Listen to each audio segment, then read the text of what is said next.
Assalamualaikum warahmatullahi wabarakatuh. Perkenalkan, saya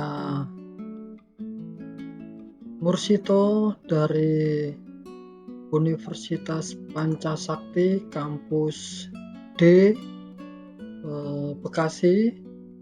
Kali ini saya akan mempresentasikan mata kuliah Ekonomi Pendidikan yang akan diampu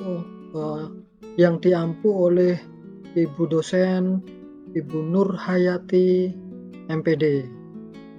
Mari kita langsung ke pokok pembahasan mengenai manajemen pendidikan. Untuk bab yang pertama, ini kita akan bahas sumber daya manusia, ESDM, ataupun sumber daya guru pendidikan. Pendidikan nasional berfungsi mengembangkan kemampuan dan membentuk watak serta peradaban bangsa yang bermartabat dalam rangka mencerdaskan kehidupan bangsa, bertujuan untuk berkembangnya potensi peserta didik agar menjadi manusia yang beriman dan bertakwa kepada Tuhan Yang Maha Esa, berakhlak mulia, sehat, berilmu, cakap, kreatif, mandiri, dan menjadi warga yang bertanggung jawab. Untuk mewujudkan tujuan pendidikan nasional tersebut, dalam tatanan mikro pendidikan harus mampu menghasilkan sumber daya manusia berkualitas dan profesional sesuai dengan tujuan pendidikan yang tercantum dalam Sisdiknas pada pasal 3. Maksudnya ada 3 pasal, kemudian ujung tombak dari upaya meningkatkan kualitas sumber daya manusia tersebut adalah kaum pendidik, guru maupun dosen. Guru merupakan komponen yang paling menentukan dalam sistem pendidikan secara keseluruhan. Maka ada 3 kualifikasi untuk menjadi guru yang profesional menurut Undang-Undang Nomor 20 Tahun 2003 tentang Sistem Pendidikan Nasional. Ada di bab 11 pasal 42. Keprofesionalannya dengan pemberian tunjangan bagi para pendidikan yang telah tersertifikasi. Namun di sisi lain, apakah dengan sertifikasi tersebut menjamin bahwa kualitas mereka itu meningkat ataukah hanya formalitas? Barangkali inilah sentilan kita bahwa sertifikasi belum menjamin kualitas pendidikan kita meningkat. Kompetensi guru merupakan gambaran kualitatif tentang hakikat perilaku guru yang penuh arti. Sedang menurut Undang-Undang Republik Indonesia Nomor 14 Tahun 2005 tentang guru dan dosen dijelaskan bahwa kompetensi adalah seperangkat pengetahuan, keterampilan, dan perilaku yang harus dimiliki, dihayati, dan dikuasai oleh guru atau dosen dalam melaksanakan tugas keprofesionalan. Dengan demikian, tinggi rendahnya tingkat kompetensi seorang guru atau dosen sangat tergantung dari keahlian dan tingkat pendidikannya. Kemampuan dasar yang diperoleh dari dunia pendidikan atau kompetensi guru sebagaimana dikutip Nana Sujana, dijelaskan ada 4 kompetensi guru, yaitu 1. Mempunyai pengetahuan tentang belajar dan tingkah laku manusia. Yang kedua, mempunyai pengetahuan dan menguasai bidang studi yang dibinanya. Kemudian yang tiga, mempunyai sikap yang tepat tentang diri sendiri, sekolahan, teman sejawat, dan bidang studi yang yang dibinanya. Kemudian yang keempat, mempunyai keterampilan teknik mengajar. Mungkin itu sekitar bab SDM ya, sumber daya manusia pendidik. Kemudian kita berlanjut ke bab berikutnya, yaitu sarana dan prasarana dalam ajar mengajar.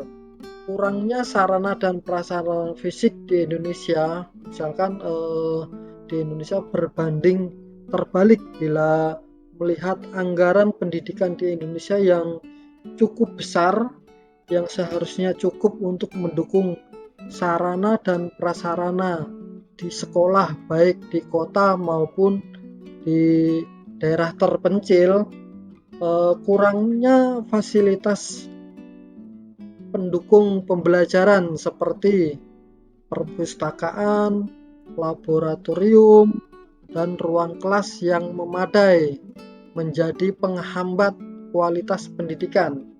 Sementara itu, pemerintah menuntut agar nilai-nilai ujian nasional yang harus sesuai dengan yang ditentukan. Bagaimana peserta didik di daerah terpencil sungguh mencapai nilai-nilai yang telah ditentukan oleh pemerintah, sedangkan sarana dan prasarana pendidikan mereka kurang memadai. Pembangunan sarana dan prasarana yang memadai tidak selalu juga bergantung pada pemerintah pusat. Daerah bisa mengajukan pembangunan sarana dan prasarana pada rancangan APBD, anggaran pendapatan dan pembelanjaan daerah.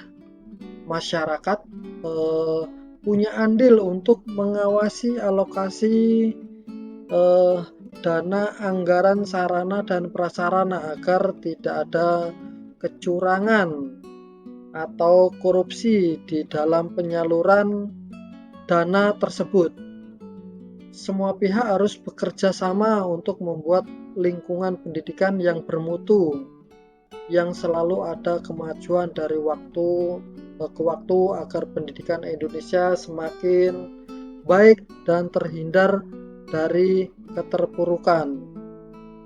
Kemudian ke bab yang lain, kita akan membahas ke bab kepemimpinan strategis. Kepemimpinan strategis. Penting bagi seorang pemimpin strategis memiliki problem solving skill yang mumpuni. Setiap proses pengambilan keputusan perlu dibuat berdasarkan pemahaman tentang berbagai peristiwa di masa lalu dan di kemungkinan pada saat ini hingga di masa depan. Selain itu, berikut adalah ada 6 kompetensi penting yang harus dimiliki seorang pemimpin strategis. Dia harus antisipatif, jadi pemimpin strategis juga selalu mengasah kemampuan mereka untuk mengantisipasi dan mencari tanda-tanda perubahan di lingkungan sekitar. Kemudian dia juga punya pemikiran yang terbuka. Pemimpin strategis mampu untuk melihat suatu masalah dari banyak sudut pandang untuk memahami penyebab dasarnya. Namun ini bukan berarti buruk mereka terkesan skeptis karena ingin mencoba memahami gambaran besar dari akar masalah tersebut. Barulah setelah mengulik dan mempertimbangkan banyak sisi, mereka akan mengambil tindakan tegas demi mencapai hasilnya. Seorang pemimpin membutuhkan kesabaran, keberanian, dan pikiran terbuka. Kemudian seorang pemimpin harus banyak akal. Setiap masalah pasti butuh solusi. Pemimpin strategis harus menghasilkan ide untuk itu dan menyajikannya. Namun di titik terang mungkin tidak langsung bisa terlihat. Maka ia harus menguji semua opsi dan skenario yang dimiliki untuk mendapatkan hasil yang paling baik, yang terbaik. Pemimpin strategis tidak ragu untuk melibatkan orang lain demi mendapatkan wawasan baru, menghilangkan keraguan, dan menjajal semua kemungkinan sebelum menyimpulkan apapun. Kemudian pemimpin juga mempunyai keterampilan utama yang harus dimiliki setiap leader dengan gaya kepemimpinan yang strategis. Kemudian juga membuat keputusan yang cepat dan tepat. Seorang pemimpin strategis juga harus mempunyai keterampilan diplomasi, harus mahir dalam menemukan titik temu ketika mendiskusikan rencana kerja yang sudah diputuskan bersama. Bukan cuma itu, pemimpin strategis juga mampu meyakinkan dan membangun kepercayaan di antara mereka untuk mencapai kesepakatan. Seorang pemimpin strategis juga tidak takut gagal. Segala keputusan konsekuensinya masing-masing. Kamu mungkin bisa memprediksinya sejak awal, tapi juga tidak wajar. Jangan pernah takut gagal jika kamu ada di posisi ini. Seorang pemimpin yang andal harus bisa menerima kegagalan, bahkan mengakui kegagalan sejak dini. Mungkin itu 6 kategori yang harus dimiliki seorang pemimpin yang strategis. Baik, selanjutnya kita akan membahas bab berikutnya, yaitu penerapan kurikulum yang berbasis KKNI di perguruan tinggi ya. KKNI di perguruan tinggi. KKNI merupakan kerangka acuan yang dijadikan ukuran dalam penjenjangan pendidikan. KKNI ini juga disebut sebagai kerangka penjenjangan kualifikasi kompetensi yang dapat menyandingkan atau menyetarakan dan mengintegrasikan antara bidang pendidikan dan pelatihan kerja serta pengalaman kerja dalam rangka pemberian pengakuan kompetensi kerja sesuai dengan struktur pekerja di berbagai sektor. Menurut Perpres nomor 8 tahun 2012, KKNI ini merupakan perwujudan mutu dan jati diri bangsa Indonesia terkait dengan sistem dan pelatihan nasional yang dimiliki Indonesia. Jadi dapat disimpulkan bahwa KKNI ini merupakan program studi yang mengharuskan sistem pendidikan di perguruan tinggi memperjelas profil lulusannya sehingga dapat disesuaikan dengan kelayakan dalam sudut pandang analisa kebutuhan masyarakat. Untuk undang-undang perguruan tinggi, undang-undang PT nomor 12 tahun 2012 pasal 29 tentang kompetensi lulusan ditetapkan dengan mengacu pada KKNI, Permenristek dan Dikti nomor 44 tahun 2015 tentang Standar Nasional Pendidikan Tinggi. Kurikulum ini menuntut mahasiswa memiliki kemampuan yang memenuhi kriteria di antara lain sebagai berikut, seperti dalam aspek attitude, bidang kemampuan kerja, yang ketiga pengetahuan, kemudian yang keempat manajerial dan tanggung jawab.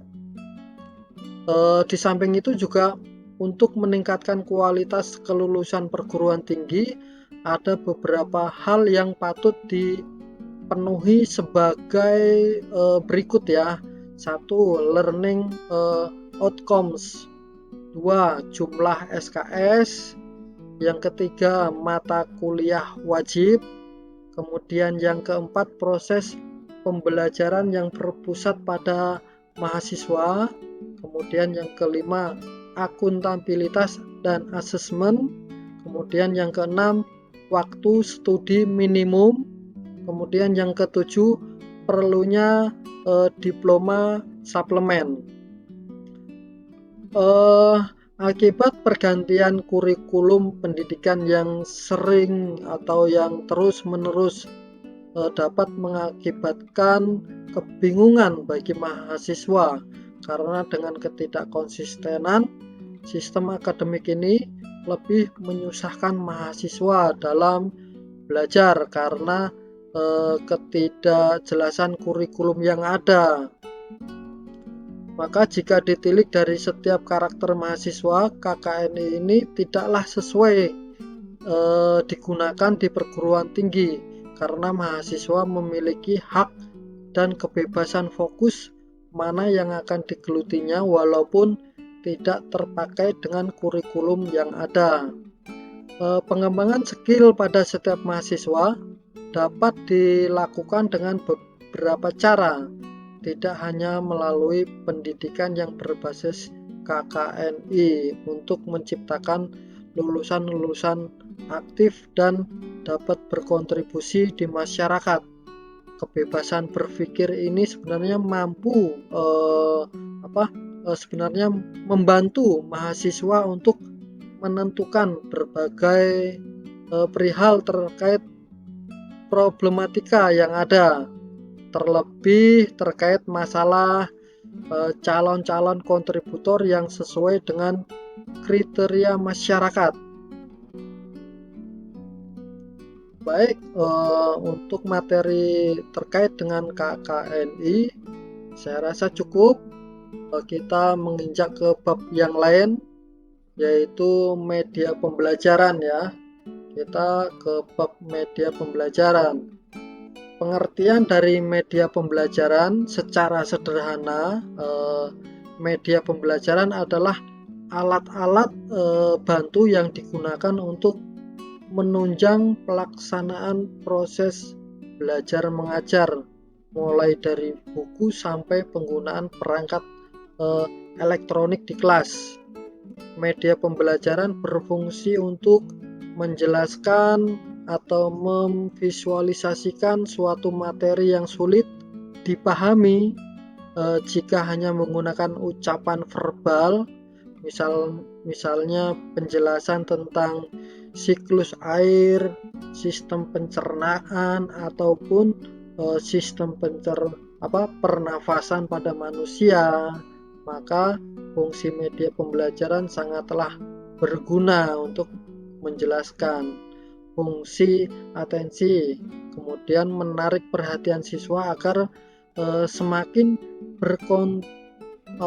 konsentrasi untuk memusatkan perhatian pada isi materi pelajaran. Ada beberapa fungsi, yaitu fungsi afektif adalah kenyamanan siswa ketika belajar atau membaca, misalnya teks bergambar. Kemudian ada fungsi kognitif, mempermudah memahami dan mengingat informasi. Kemudian ada fungsi kompensatoris, mengakomodasi atau membantu siswa yang lemah dan lambat menerima pembelajaran yang disajikan secara verbal atau teks.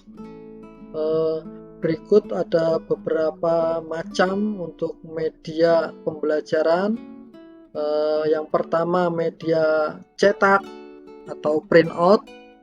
Media pembelajaran dalam bentuk cetak adalah media yang berasal dari teks, gambar, serta ilustrasi pendukung lainnya yang digunakan sebagai menyampai informasi belajar. Kemudian ada media audio. Media audio adalah media yang berbasis suara, bunyi-bunyian, dan kesan nonverbal. Media pembelajaran ini cocok untuk siswa bertipe auditori. Contoh media audio diantaranya adalah radio, CD, DVD player MP3, games interaktif, dan lain-lain. Kemudian yang ketiga, media audiovisual. Media yang menayangkan gambar dan suara dalam waktu bersamaan. Media ini adalah media yang dapat didengar sekaligus dapat dilihat. Kemudian ada yang keempat, multimedia interaktif.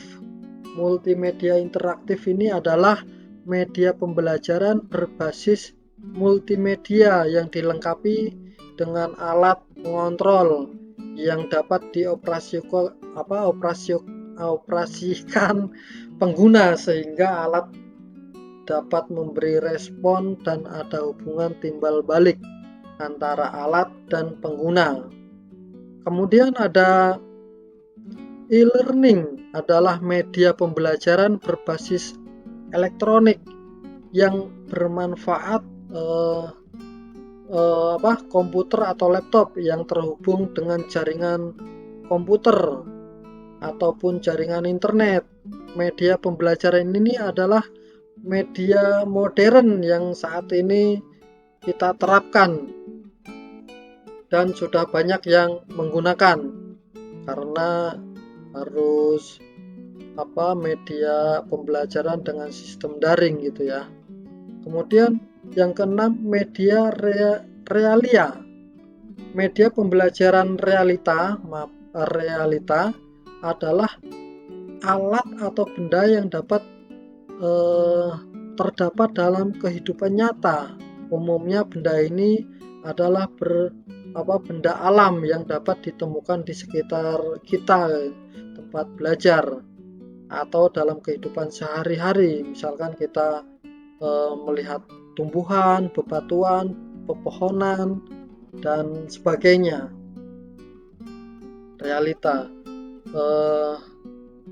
Maka kita lanjut ke bab berikutnya, yaitu kerjasama orang tua dan lembaga pendidikan atau guru untuk membantu atau mendidik anak pembelajaran ya.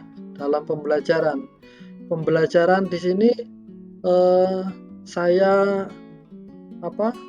tegaskan, misalkan di dalam pembelajaran karakter ya. Pembelajaran karakter untuk anak merupakan tugas bersama antara orang tua dan guru. Orang tua dan guru mesti bekerja sama untuk bersama-sama seluruh masyarakat untuk mendidik anaknya, untuk mendidik anak gitu ya. Sekolah harus melakukan apa saja yang mendukung orang tua, namun sebaliknya orang tua juga harus mendukung upaya sekolah untuk mengajarkan nilai-nilai karakter yang baik. Pelibatan berbagai komunitas seperti lembaga keagamaan, komunitas bisnis, organisasi pemuda, media massa, dan sebagainya juga akan dalam pendidikan karakter juga akan membuat kerjasama orang tua dan guru semakin kuat. Berikut ada beberapa langkah kerjasama orang tua dan guru yang bisa dilakukan untuk mendukung kegiatan pembelajaran karakter, antara lain Misalkan bahwa karakter anak terbentuk melalui apa yang dilihat, didengar, dan dilakukan secara berulang oleh anak setiap harinya. Ini maka orang tua harus mengingatkan ya. Kemudian untuk memperkuat pemahaman orang tua, guru bisa memaparkan beberapa penelitian tentang pengaruh kuat orang tua dalam penumbuhan karakter anak. Kemudian yang keempat ini, selain dalam pertemuan itu bisa juga digelar misalkan seminar atau lokakarya tentang pengasuhan anak atau parenting. Kemudian yang kelima, mintalah ide dan masukan dari orang tua mengenai topik parenting yang menarik. Penting juga untuk mengintegrasikan para orang tua dalam komunitas sekolah. Dalam hal ini perlu dibentuk semacam komite orang tua untuk perencanaan pendidikan karakter. Yang keenam, guru perlu juga melakukan komunikasi langsung secara pribadi dengan orang tua. Dalam pertemuan pribadi itu, guru bisa menanyakan mengenai karakter, kebiasaan sehari-hari anak, dan perilakunya yang bisa dijadikan pertimbangan guru untuk mendidik anak di kelas. Kemudian bisa juga mengundang orang tua bersama anaknya untuk mengunjungi ruang kelas sebelum hari pertama sekolah. Kirim kalender kegiatan bulanan sekolah ke rumah siswa. Guru perlu mengkomunikasikan dengan jelas inti kebijakan sekolah dan rencana pendidikan karakter kepada semua orang tua. Dalam membuat kebijakan itu, sekolah bisa melakukan survei pada orang tua dan mengundang komentar, pandangan, masukan, dan kritikan para orang tua. Ajak orang tua untuk memahami dan mendukung kebijakan sekolahan. Dalam menumbuh karakter kan peserta didik, kalau diperlukan bisa meminta orang tua untuk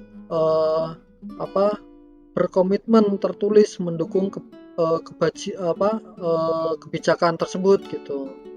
Ajak orang tua berpartisipasi langsung dalam pendidikan karakter anak-anak mereka melalui aktivitas berbagai sekolah seperti ya menonton bareng, family gathering, dan sebagainya. Sekolah juga bisa mengajak orang tua melakukan kegiatan penumbuhan karakter berbasis rumah seperti makan malam bersama, mendongeng sebelum tidur. Sekolah juga bisa membangun pusat sumber daya keluarga yang di dalamnya ada kegiatan konseling. Ya itulah banyak contoh ya yang saya sebutkan tadi, kerjasama antara orang tua dan lembaga pendidikan. Oke, kita lanjut ke berikutnya ya. Ini untuk apanya, yaitu terkait dengan hubungan masyarakat ya dengan lembaga pendidikan. Tujuan umum bidang hubungan masyarakat adalah menciptakan hubungan harmonis antara sekolah dengan stakeholder agar tercipta citra positif ya, saling menghargai, kemauan yang baik serta toleransi antara kedua belah pihak. Maka adapun kegiatan-kegiatan yang dilaksanakan berkaitan dengan hubungan internal humas antara lain: 1. Menciptakan komunikasi terarah dan efektif antara kepala sekolah dan guru. Mewujudkan komunikasi tersebut dengan menyampaikan semua informasi pada papan informasi pada tempat yang telah ditentukan, tempat yang strategis di lingkungan sekolah. halaman, di luar depan sekolah, atau di mading di papan pengumuman sekolahan, atau di tempat-tempat yang publik ya, atau juga bisa melalui media sosial. Kemudian menerbitkan berita melalui media warta, jurnal, atau buletin hubungan masyarakat. Kemudian memonitor opini publik internal yang berkembang terhadap kebijakan sekolahan itu gitu. Kemudian sedangkan kegiatan yang dilakukan dalam pelaksanaan eksternal hubungan masyarakat ini antara lain dapat memperkenalkan kegiatan yang akan atau sedang diselenggarakan lembaga pendidikan kepada masyarakat, mensosialisasikan kepada masyarakat secara intensif tentang kebijakan yang berkaitan dengan akademis, keuangan, dan sebagainya agar persepsi masyarakat tidak keliru. Yang ketiga, melakukan kerjasama dengan dunia usaha dan dunia industri. Yang keempat, menyelenggarakan praktek kerja lapangan untuk siswa. Untuk meningkatkan hubungan antara lembaga, alma mater, dengan alumni, maka kita menginjak ke bab yang terakhir ya untuk pembahasan kita kali ini, yaitu hubungan antara lembaga dengan alumni yang pernah belajar di lembaga pendidikan tersebut. Untuk meningkatkan hubungan antara lembaga alma mater dengan alumni, maka perlu dibentuk suatu wadah yang mampu menaungi aktivitas alumni alma mater ya, terutama dalam mendukung pengembangan lembaga alma mater. Wadah tersebut juga kemudian bisa disebut dengan organisasi. Jika diartikan dalam organisasi alumni, maka terdapat 3 komponen yang harus dipenuhi dalam organisasi alumni, yaitu sistem yang saling berhubungan, kerjasama antara beberapa komponen terutama anggota organisasi alumni, serta tujuan yang ingin dicapai untuk mensukseskan peran organisasi alumni dalam memberikan kontribusi terhadap lembaga pendidikan alma maternya. Maka organisasi alumni perlu memenuhi asas-asas organisasinya. Pengembangan alumni misalkan ya, dalam menyukseskan kegiatan pemberdayaan alumni, selain memperhatikan proses manajemen yang dilakukan oleh lembaga pendidikan atau organisasi alumni, juga perlu memperhatikan bagaimana sumber daya yang dimiliki. Dalam hal ini bagaimana kualitas alumni yang dimiliki. Pengembangan alumni merupakan pendidikan yang diberikan kepada alumni agar mampu menjadi anggota organisasi yang profesional dalam mengemban tanggung jawab yang diberikan. Maka makna profesional pengembangan informal alumni adalah mengembangkan yang dilakukan atas inisiatif alumni sendiri.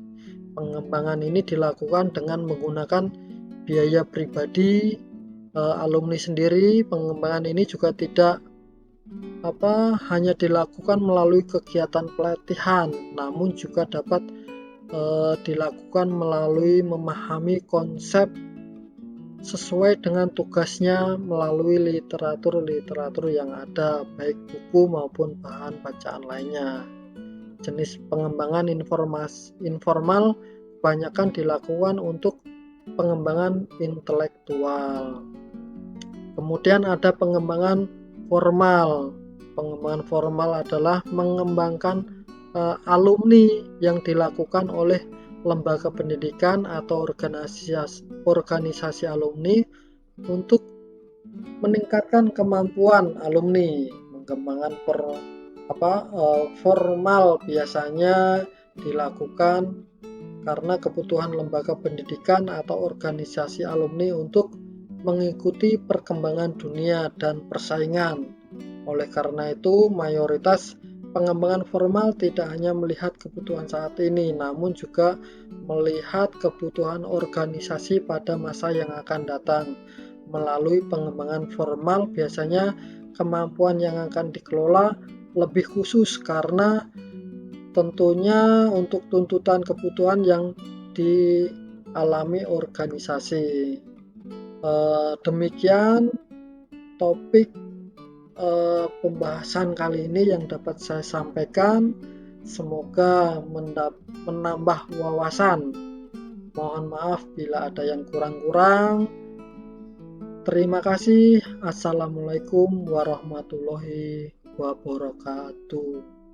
Terima kasih.